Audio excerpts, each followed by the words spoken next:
Welcome to Local Heroes. This week, all my heroes come from the south coast of England.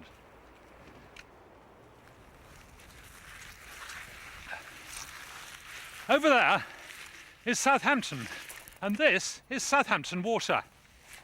10 years ago, I came across here on the ferry to meet the man who invented the hovercraft. He lived in this house in Hythe, and his name was Christopher Cockerell. Christopher Cockerell was born at Cherry Hinton, near Cambridge. As a lad, he was an inventive chap, but his bookish dad didn't approve and said that poor Christopher was no better than a garage hand.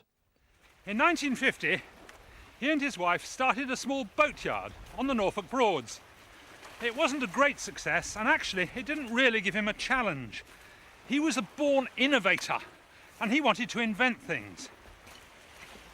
Now, he realised that what slows a boat down is the friction between the hull and the water as the hull slides through. And he wondered whether he could lower that friction by introducing a layer of air between the hull and the water. Now, he thought about this for a long time, and then he had a flash of inspiration. What Cockerell wanted was to float his boats on a cushion of air. So suppose he wanted to turn this into a flying saucer, he wanted to put a cushion of air underneath so it would zoom about without any friction at all. But the problem he'd realised was that if the saucer tilted ever so slightly, then the air would come bubbling out and the saucer would come crashing down. His brilliant idea was that he had to contain that cushion of air, and he could do it with more air, with a high-speed curtain all the way round. As soon as he thought of that, he rushed off and did an experiment. And he probably started with a hairdryer and moved on to a vacuum cleaner and an industrial blower. I've chosen a vacuum cleaner. And I've got my air coming out of here through a bit of drain pipe and through a food tin. We think he used a coffee tin to start with. So this is a primitive hovercraft. I'm going to blow down through this onto the kitchen scale here and see how much thrust I get. So I'll just switch it on. Hold the edge of the tin level with the top of the scale, and I've got just about 60 grams of thrust there. Then he took a cat food tin like this, and he actually inserted it into the end of the coffee tin so that there was just a little thin ring all the way around for the air to come out of. And that he thought might make a big difference. Let's see whether it does. Now I'll hold it in the same place, level with the top here, and just look at that. I've got about 240 grams of thrust. 4 times as much thrust just by restricting the flow of air. And he realised what was going on was that by forcing the air to come out of this narrow ring, he was creating that high pressure curtain, which was what he wanted, and containing the cushion of air in the middle to hold the vehicle off the ground. In 1955, he built his first hovercraft. It was powered by a model engine and built of balsa wood. He immediately applied for a patent and took his idea to the government. But nobody was interested, and just to be on the safe side, the government put it on the secrets list. Cockerell wasn't even allowed to talk about it.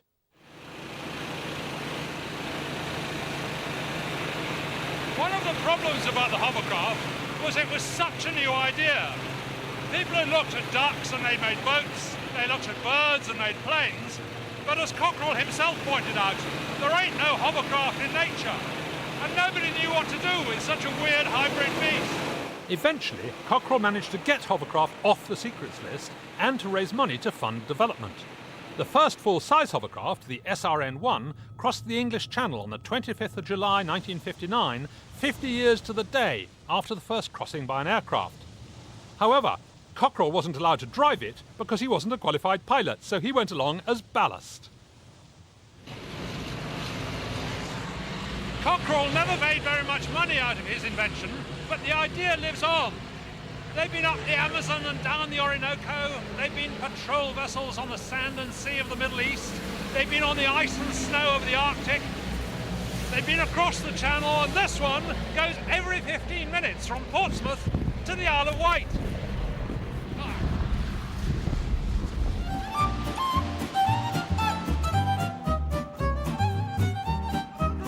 This is Eastbourne, known to the Victorians as the English Naples. My next hero came to live here to escape the awful pressure of living and working in London. He was best known as Darwin's bulldog, and was one of the protagonists in the most famous scientific debate of the 19th century. What's more, he showed that relatives of the dinosaurs are living all around us. He was Thomas Henry Huxley. Huxley was born in London, the son of a not very successful teacher. He started training as a doctor but couldn't afford the tuition fees, so he joined the Navy instead. He eventually made himself a career as one of a new breed of scientists, professional scientists. The similarities between Huxley and Darwin are really quite extraordinary. They both spent formative years sailing around the world and then made their scientific reputations by writing up their observations. The main difference was money. Charles Darwin was born into a rich family, but Huxley had to make his own way in the world. Then, in 1859, Darwin published his famous book, On the Origin of Species by Means of Natural Selection. The ideas in the book slotted neatly into Huxley's own ideas, and he took up the cause to become the champion of the shy Darwin. This is the Natural History Museum at Oxford, and it was in this very room that the most famous Darwinian debate of all took place in June 1860 at the annual meeting of the British Association for the Advancement of Science. Now, the room was huge then, twice as long as this, and also twice as deep because this floor wasn't here. It was like a great cathedral. Now, it was actually a very boring meeting. Huxley was here all week and he almost went home on the Friday. But then on the Saturday, there was a debate about Darwin's theory of evolution by the process of natural selection, and 1,000 people crammed into this room to hear it. On the podium was the Bishop of Oxford, Samuel Wilberforce. He was strongly opposed to Darwin's theory and had a reputation as a slippery customer, so much so that he had become known as Soapy Sam. The session droned on and nobody said anything very interesting, and Soapy Sam stood up and talked about Egyptian mummies and fancy pigeons, and then suddenly he turned to Huxley, who was Darwin's best-known defender, and said, "Tell me, young man, are you descended from apes on your grandfather's side or your grandmother's?" Huxley stood up and said, "If the question is, would I rather have an ape for a grandfather or a man endowed by nature and possessed of great influence, who employs these faculties for the purpose of introducing ridicule into scientific debate, I affirm my preference for the ape." Huxley made Soapy Sam look like an ignorant fool. The argument became heated, tempers frayed, women fainted, and the debate became known as a crucial turning point in the acceptance of Darwin's theory. 7 years later, Huxley made his greatest contribution to evolutionary ideas in this very museum. He was just wandering along, and then on display he saw this bone. It had been found by William Buckland some years earlier. Now, Huxley had been working on birds for a year, and he recognised this as part of a bird's pelvis. However, back in 1824, Buckland, the great fossil collector, had said that the bone was part of the shoulder of a dinosaur called a Megalosaurus. Huxley thought otherwise. Back home in Eastbourne, and this is the house he built for himself, he called it Hodersley, which is the Anglo-Saxon form of Huxley. He began to think about birds and dinosaurs. And the more he thought, the more things fitted into place. The king of paleontology and dinosaurs was Sir Richard Owen. For the Great Exhibition of 1851, he had made life-size models of dinosaurs, like Megalosaurus and Iguanodon, which also had a bird-like pelvis. Owen had put together his iguanodon like this. Do you see a great big lumbering brute with its 4 feet on the ground and its shoulders low, like a sort of rhino, really? But Huxley realised that if its pelvis was like a bird, then its back legs were on at completely the wrong angle. Let me try and show you. I'll just take these ones off and put them on the right way, and I'll take its tail off while I'm about it, because that needs adjustment as well. Now, the correct angle is actually like that, and like this, and the tail goes on like that, and then you'll see it doesn't look a bit like a rhino. It's standing upright. The shoulders are miles off the ground, and so are the front feet. In fact, if it had wings, it'd be a bird.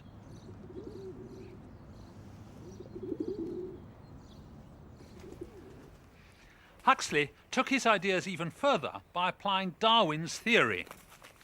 He thought that if dinosaurs had bird-like hips, then perhaps birds had actually evolved from dinosaurs. That was a really radical idea because he was comparing a group of animals long since extinct with another group that was in every Victorian garden.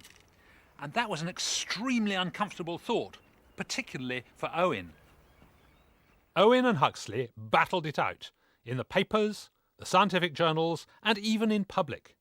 In the end, Huxley's camp won through, and the link between birds and dinosaurs was accepted.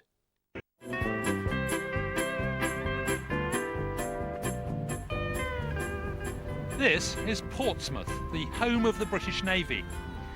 In the 1790s, we had a bit of a problem because we were at war with France, and all the captains of the ships anchored out here needed instructions from the Admiralty in London, 65 miles away. A chap on a horse galloping as fast as he could took 4.5 hours to get here, which was a bit too slow if there was a battle coming on. My next hero solved that problem by inventing the shutter telegraph system. His name was George Murray. George Murray was the third son of the Duke of Atholl, and as youngest son decided to dedicate his life to the church. But he always retained his boyhood interest in science, and it culminated in his invention of the shutter telegraph system. Murray built 10 cottages between here and the Admiralty building in London. The idea was that from each one you could see the signal put up over the next one. The final cottage was right here on the King's Bastion in Portsmouth, and the next one was up on Portsdown Hill about 6 miles away. Unfortunately, you can't see that from here anymore because they've gone and built Portsmouth in the way, so I'm going to have to nip round the corner.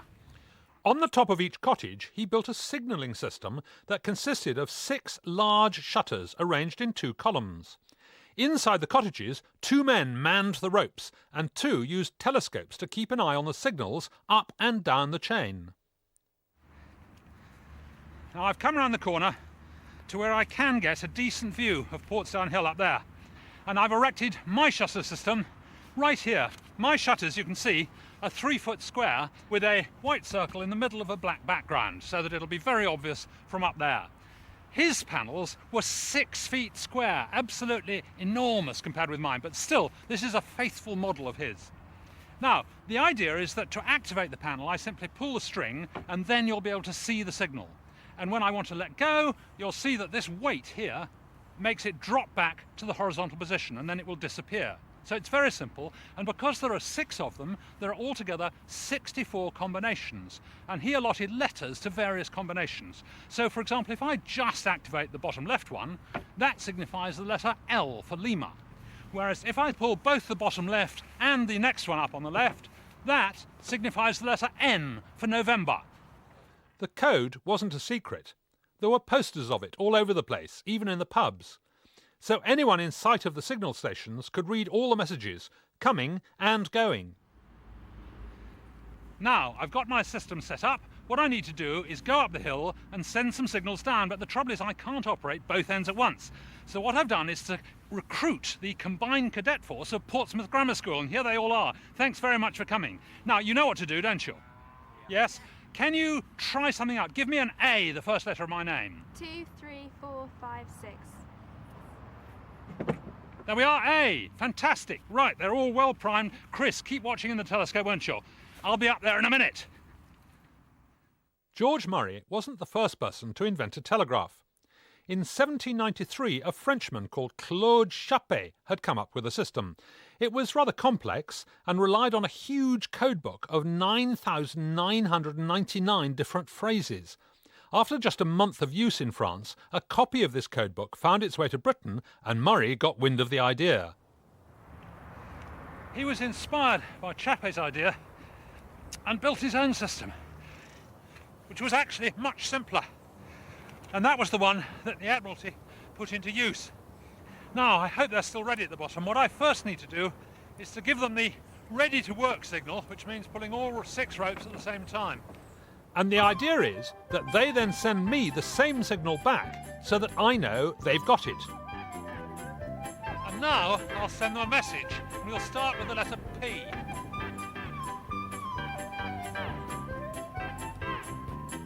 Yeah, they've got it, they've got P, good. So my next letter is R, so that's the top 2 of these. R.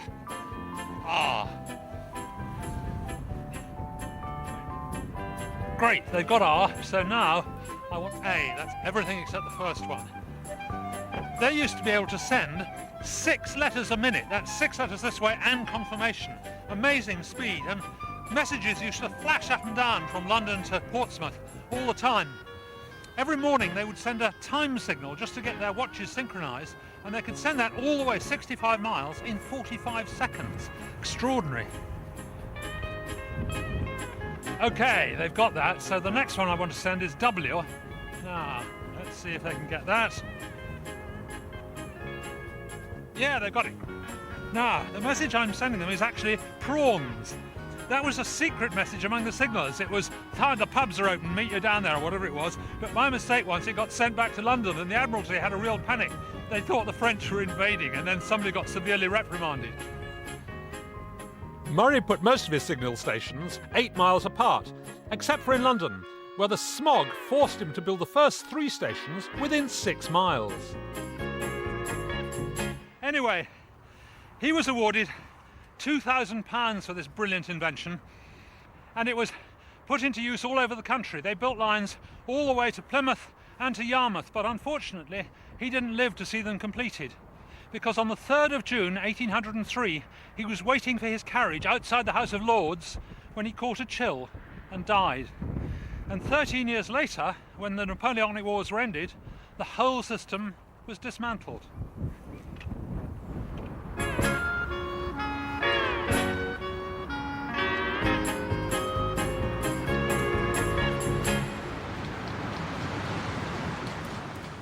During the 19th century, ozone was the stuff to have. It made you healthy if you breathed it deeply by the sea. And the place to breathe it was directly above the sea, preferably standing on a pier. My next hero pioneered a new way of building piers which has stood the test of time. His finest work was the West Pier at Brighton. His name was Eugenius Birch. Birch's engineering career began while he was still at school, where he started designing railway carriages. Then later he went into partnership with his brother, and in 1852 they patented an idea for boring drainpipe holes. Their idea used long poles with a screw thread on the end to drill into the ground horizontally. Then their attention was drawn to piers. The first pier erected in Brighton was a chain pier. Wooden piles were driven into the seabed, providing foundations for 4 cast-iron towers, each carrying huge chains from which the pier was suspended. The trouble with chain piers was that they couldn't carry very much weight, so they had to be made very narrow, and that meant not many people could get on them at the same time. What's more, those wooden piles were very, very hard to drive into the bedrock. They tended to get attacked by marine worms, and the whole lot was liable to be swept away in a big storm. In 1853, Birch got a contract to build a pier at Margate, and he decided to use his screw system not horizontally but vertically, and actually screw the piles straight into the seabed. What's more, instead of using just a few huge great piles, he used lots and lots of little ones, and he tied them together with horizontal beams and diagonal ties, and that meant he could build a structure as big as he liked. But the best was yet to come, when Birch went on to build the West Pier at Brighton using screw piles. Just look at this, one of his original piles. This is the pointed end, and here's the screw. You see, going round there and then round here, and it was using this that he actually screwed these things into the seabed. It's all wrought iron, and it's getting a little bit corroded, but it has been in the sea for 130 years. Once he'd got those piles screwed right down, he then dropped cast iron tubes over the top. Here is one of them. Cast iron is very strong, very resistant to corrosion, and that would take the whole weight of the pier sitting on the top. Now I'm going to build my own pier. I've got a pile here, and at the end there's a pointed end right there, and then there are these angled bits of iron, so that as I turn it round, it will actually screw its way into the shingle beach. Well, that's the theory anyway. Let's see if it works. Okay, I have to turn it round anti-clockwise. Look, it's going in. Quite slowly, and it's quite hard work. So I'm going to use this device to give myself more leverage.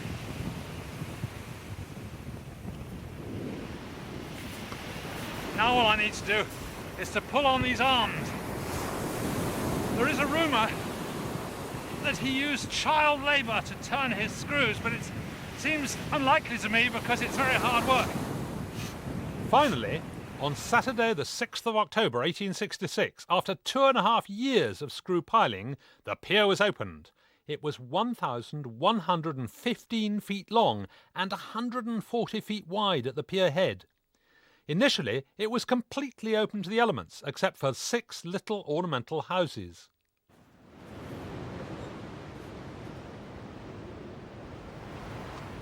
The simple pleasures of promenading soon gave way to bizarre performances like Captain Camp, the one-legged swimmer, and the amazing Miss Louise Webb with her unique, scientific and graceful underwater swimming, not to mention flea circuses.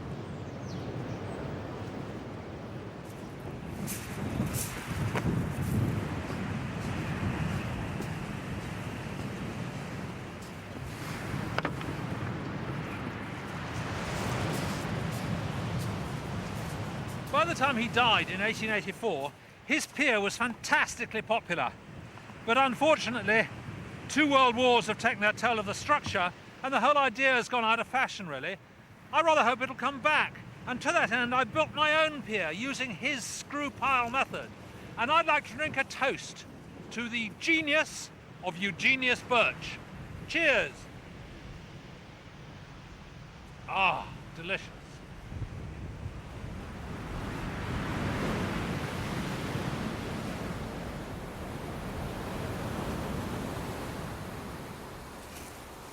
I'm sorry, that's all the heroes from the South Coast. See you next time.